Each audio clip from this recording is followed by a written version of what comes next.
Consonant cluster. In linguistics, a consonant cluster, consonant sequence or consonant compound, is a group of consonants which have no intervening vowel. In English, for example, the groups are now consonant clusters in the word splits.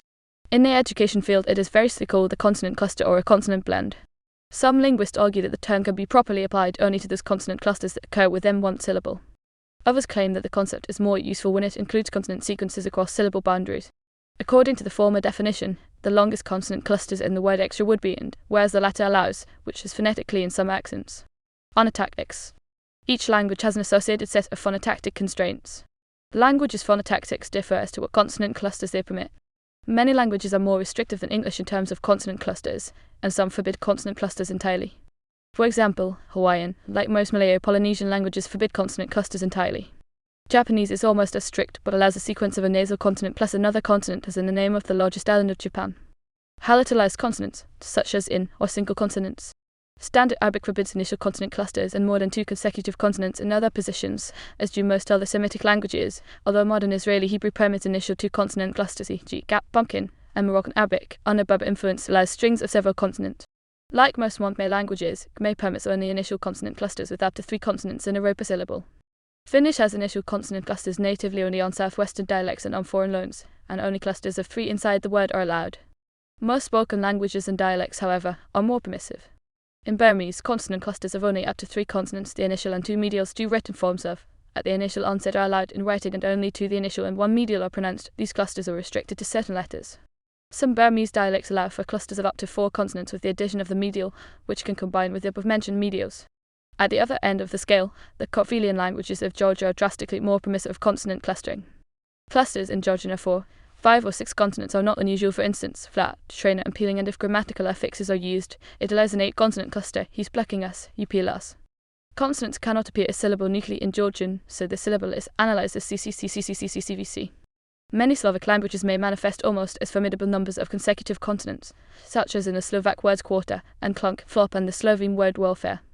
However, the liquid consonants and conform syllable nuclei in Western South Slavic languages and behave phonologically as vowels in this case. An example of a true initial cluster is the Polish word you will initiate. In the Serbo-Croatian word victual and the Ennard digras representing single consonant and, respectively. In Dutch, clusters of 6 or even 7 consonants are possible, e.g. a scream affair, writing the worst and treading the most softly. Some Salesian languages exhibit long words with no vowels at all, such as the Naxalk word. He had in his possession a bunchberry plant. It is extremely difficult to accurately classify which of these consonants may be acting as the syllable nucleus, and these languages challenge classical notions of exactly what constitutes a syllable. The same problem is encountered in the northern Berber languages. There has been a trend to reduce and simplify consonant clusters in East Asian languages, such as Chinese and Vietnamese. Old Chinese was known to contain additional medials such as nsashor, which yielded retroflexion in Middle Chinese and today's Mandarin Chinese. The word, read in Mandarin and in Cantonese, is reconstructed as *klon or *krun in Old Chinese by sinologists like Yanqing Shanfeng, William H. Baxter, and Lawrence Zagot. Additionally, initial clusters such as CK and SM were analysed in recent reconstructions of Old Chinese, and some were developed as palatalized sibilants. Another element of consonant clusters in Old Chinese was analysed in coda and post-coda position. Some departing tone syllables have cognates in the entering tone syllables, which feature a P, T, K in Middle Chinese and Southern Chinese varieties.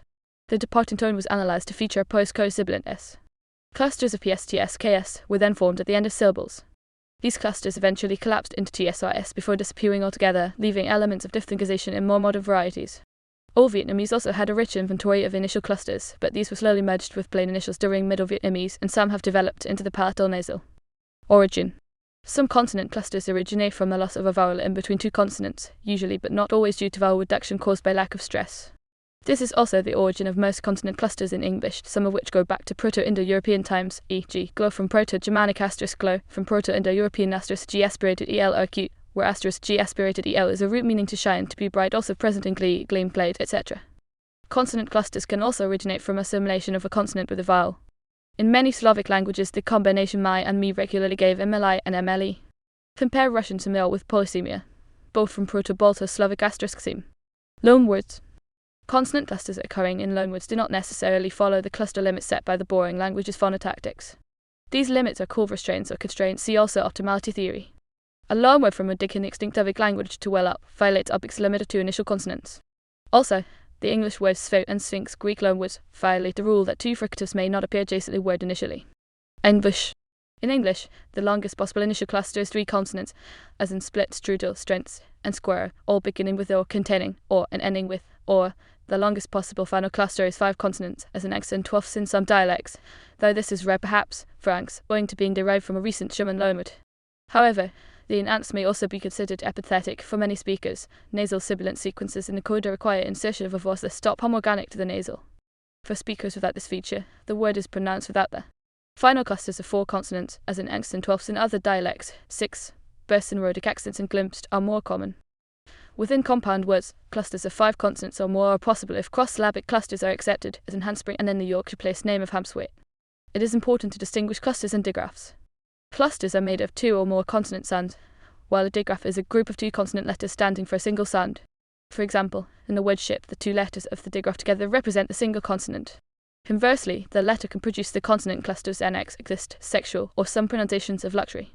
It is worth noting that often produces sounds in 2 different syllables following the general principle of saturating the subsequent syllable before sending sounds to the preceding syllable. Also note a combination digraph and cluster is seen in length with 2 digraphs, representing a cluster of 2 consonants, although it may be pronounced instead, as followed by a voiceless consonant in the same syllable often does, lights with a silent digraph followed by a cluster, and compound words such as sight screen or catchphrase. Korean. In modern Hangul Korean alphabet there are 11 consonant clusters, Hangul, Hangul, Hangul, Hangul, Hangul, Hangul, Hangul, Hangul, Hangul, Hangul, Hangul. These come as the final consonant in a syllabic block and refer to consonant letters, not consonant sounds. They instead influence the consonant of the next syllable. However, Middle Korean did have consonant clusters, as evidenced by double consonant clusters in initial position e.g. Hangulak 1113 and Chinese letter, as well as triple consonants in both positions e.g. Chinese letter and frequency. Not all consonant clusters are distributed equally among the languages of the world. Consonant clusters have a tendency to fall under patterns such as the sonority sequencing principle SSB. The closer a consonant in a cluster is to the syllable's vowel, the more sonorous the consonant is. Among the most common types of clusters are initial stop liquid sequences, such as in Thai, G, and. Other common ones include initial stop approximate e.g. Thai and initial fricative liquid e.g. English sequences.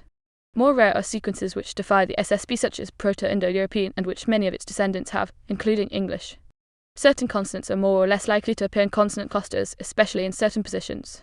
The Tzu language of Taiwan has initial clusters such as, which doesn't violate the SSB, but nonetheless is unusual in having the labiodental in the second position. The cluster is also rare, but occurs in Russian words such as. Consonant clusters at the ends of syllables are less common but follow the same principles. Clusters are more likely to begin with a liquid approximant or nasal and end with a fricative of a K or stop, such as in English world. Yet again, there are exceptions, such as English lapse.